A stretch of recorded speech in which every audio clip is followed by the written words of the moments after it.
How's it going, everybody? This is episode 3 of the Hybrid Athlete podcast. Checking in with you after my marathon race. So I ran on Sunday, ran the full Colorado Marathon, 26.2 miles. Uh, Official time, I believe, was 3:04. So right at like a 7 minute, I think a 7 minute, 3 second pace, something like that. I was pretty satisfied with the result. It was a good day. Weather was pretty good. It was cloudy for most of the morning, but the last half of the race was a good climate and a good environment to be finishing up.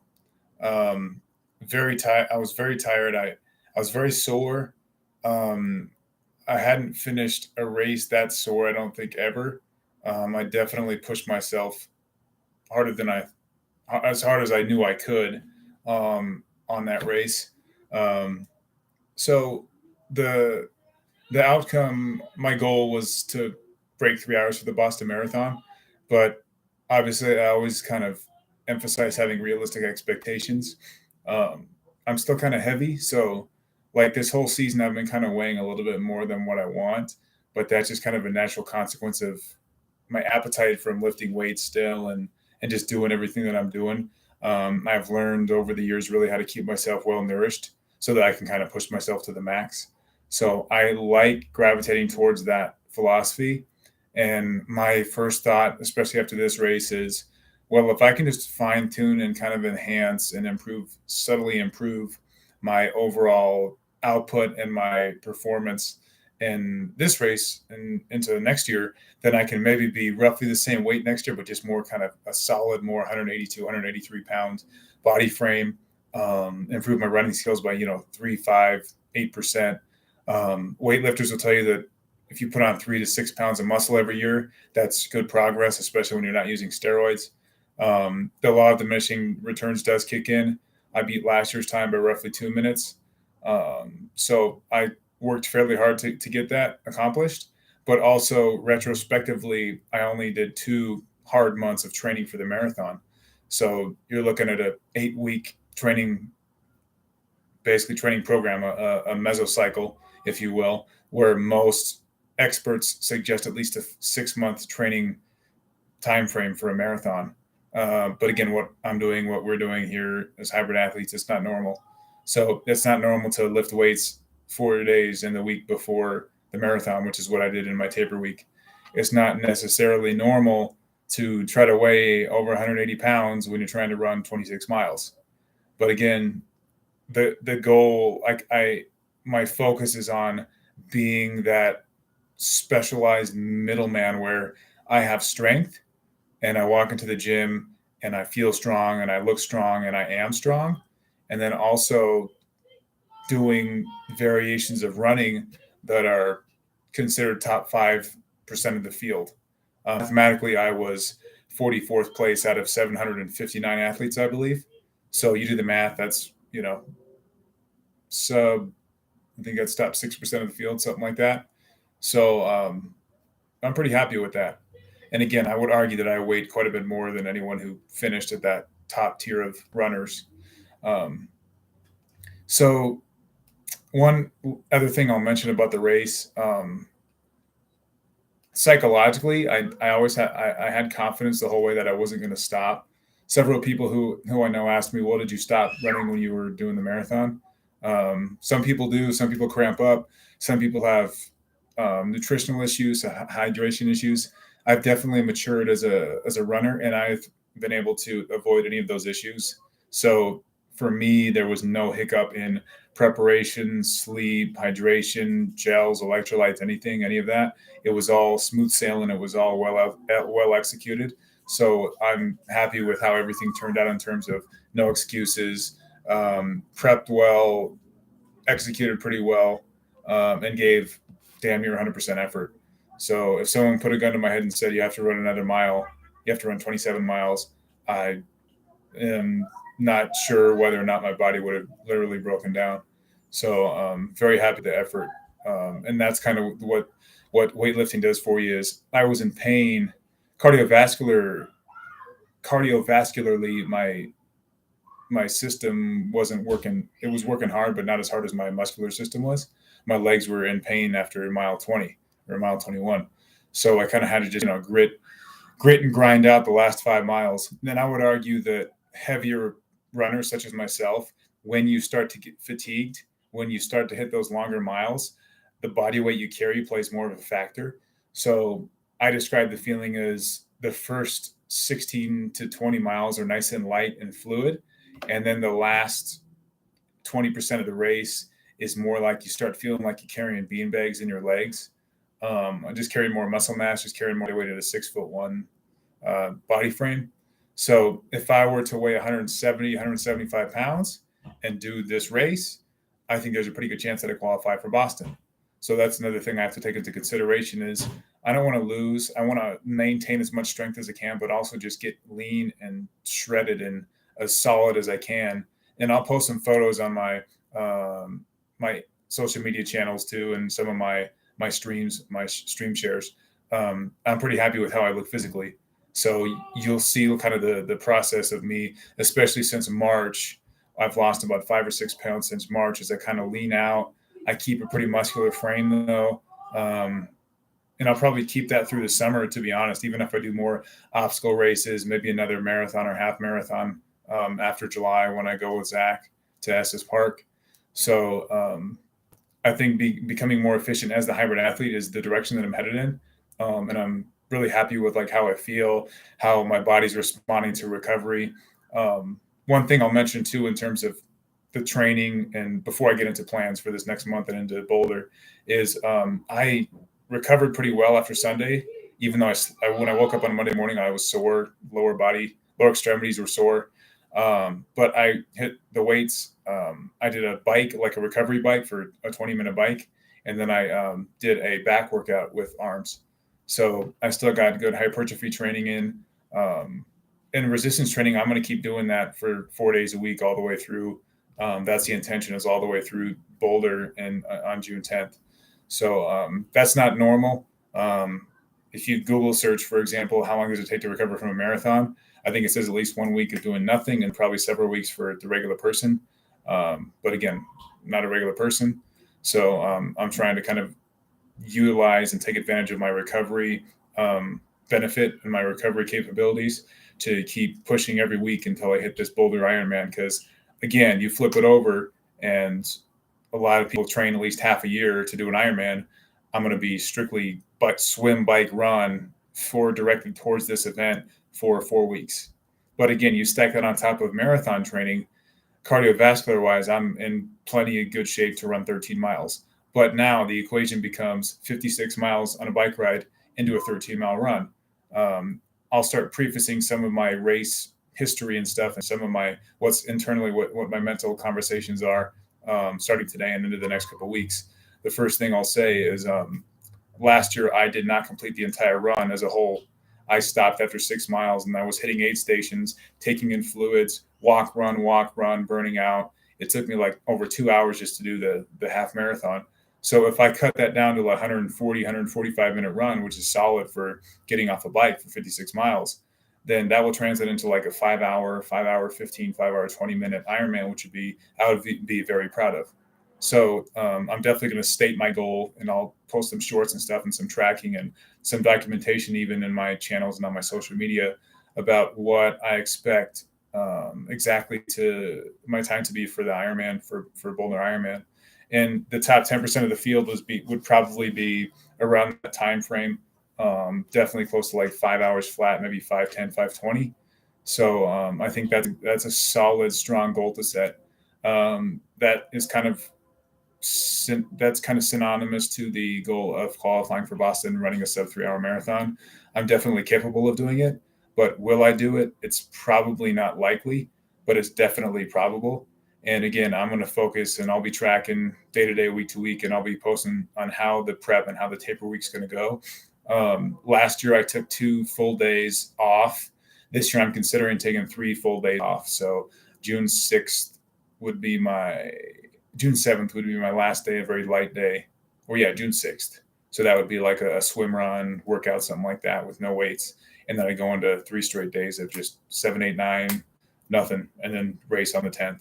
So I think that's how I'm gonna do it, and that's my plan going forward and going into that last week. Um, but in terms of the structure and the volume of the 4 weeks, let's get into it. This week I already hit a 4 mile run yesterday after my Ironman. This morning I hit a 4 mile run yesterday. I hit that bike.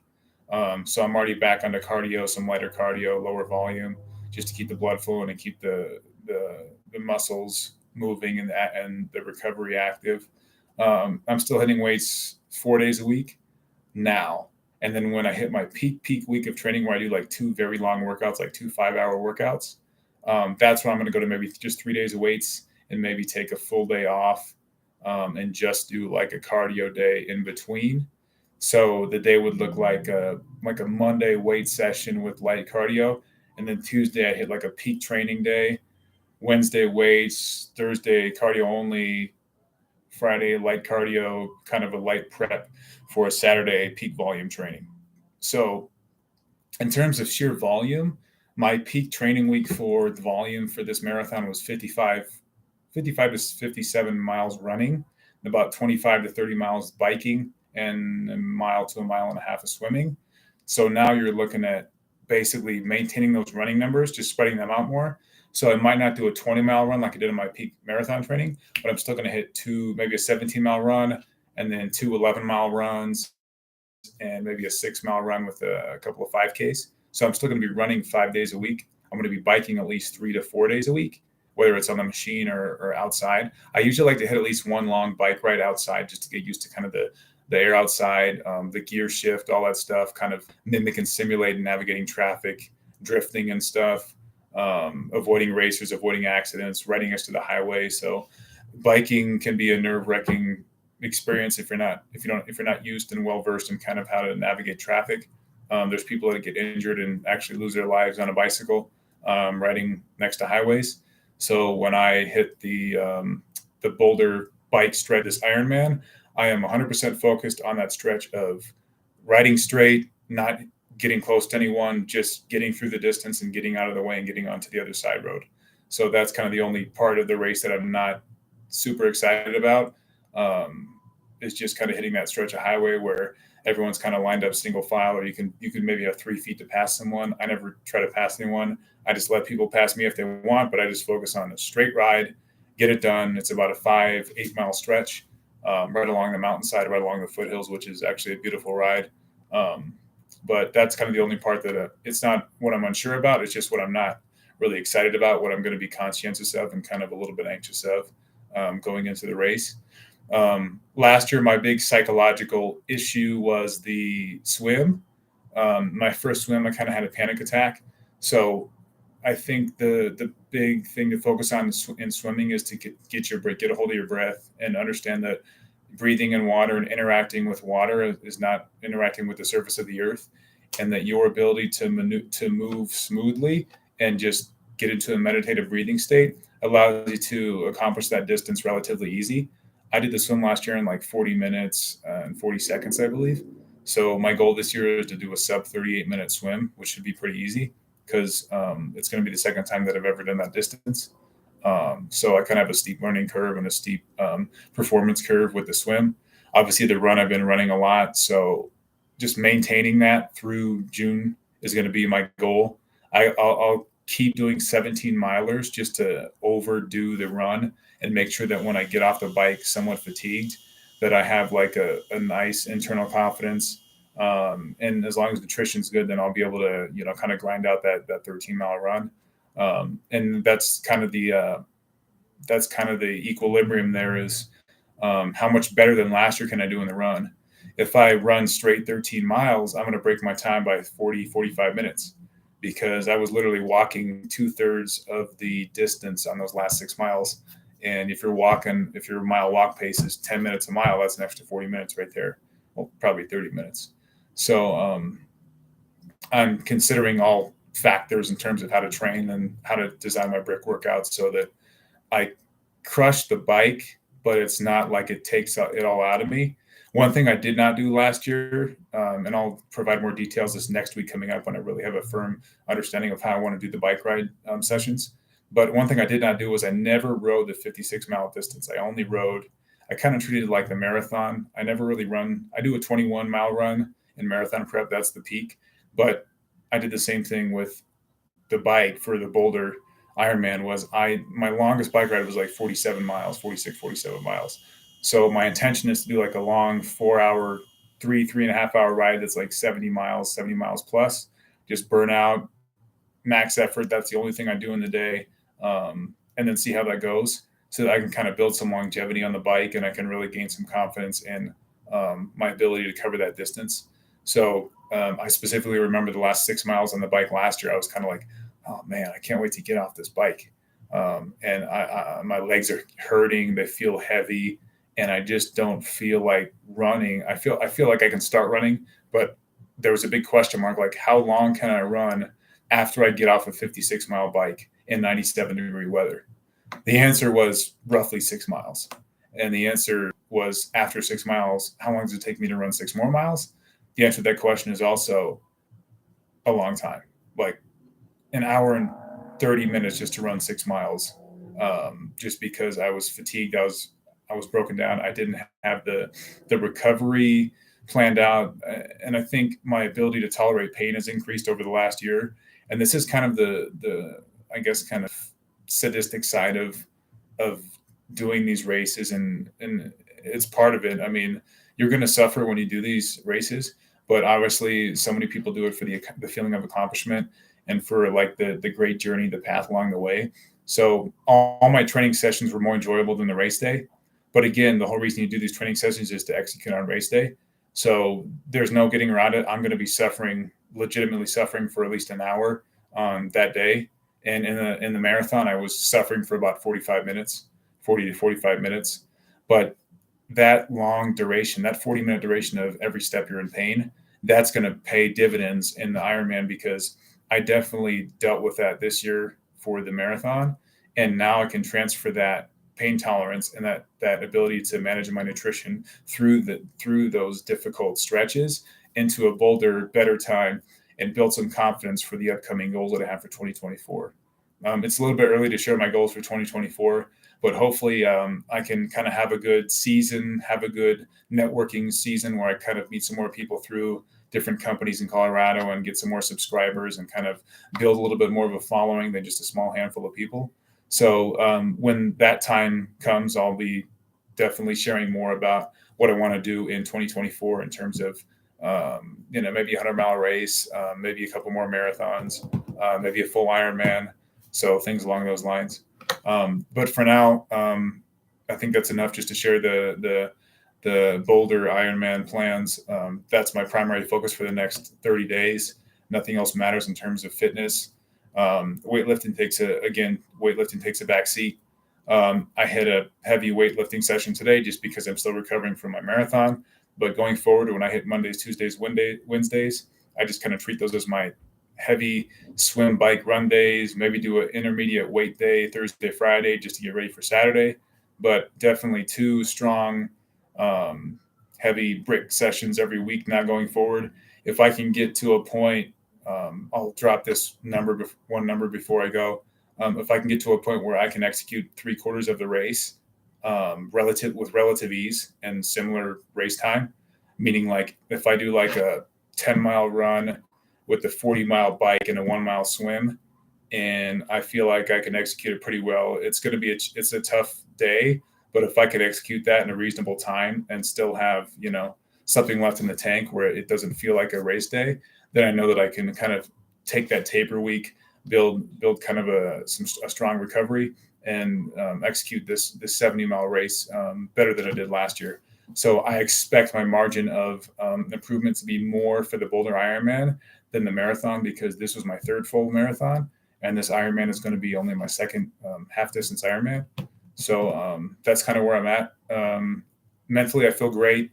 There's kind of there's something out there in fitness saying that a lot of people that run a marathon experience like a mental or depression low when they finish the race.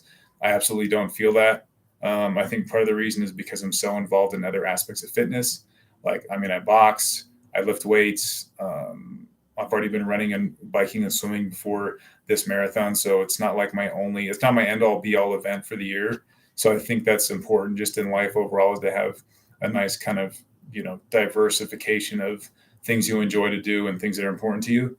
So, yeah, that being said, I'm looking forward to this week, and I'll check back in next week, and the following weeks will be kind of similar format where I'll probably take 15, 20 minutes just to go over kind of my Ironman training and share things that I'm learning along the way, share how I feel, and a few more, maybe throw in a few more nuggets of information in terms of nutrition, recovery, stuff like that. So until next time, thank you for watching, and everyone go out there and be great at what you do.